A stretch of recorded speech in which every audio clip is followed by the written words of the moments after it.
கதையில் கடலின் அலைகள், ஒரு சிறிய மீனவ குழந்தை மற்றும் ஒரு அதிசயமான கடல் காவலன் இருக்கிறான். ஒரு அழகான கடற்கரை கிராமத்தில் அருள் என்ற ஒரு சிறிய மீனவ குழந்தை வாழ்ந்து வந்தான். அவன் தினமும் காலை எழுந்தவுடன் கடற்கரைக்கு சென்று அலைகளை ரசித்து நிற்பான். கடல் அவனுக்கு மிகவும் பிடித்த தோழன் போல இருந்தது.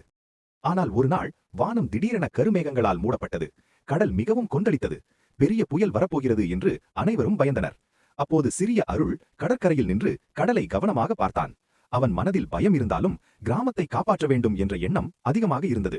அவன் கடலின் அருகே சென்று அமைதியாக நின்றபோது ஒரு அதிசயம் நடந்தது.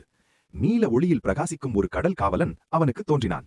அந்த காவலன் கடலின் ஆழத்தில் வாழும் ஒரு நல்ல ஆவி. கடலை நேசிக்கும் நல்ல உள்ளங்களுக்கே அவன் தோன்றுவான்.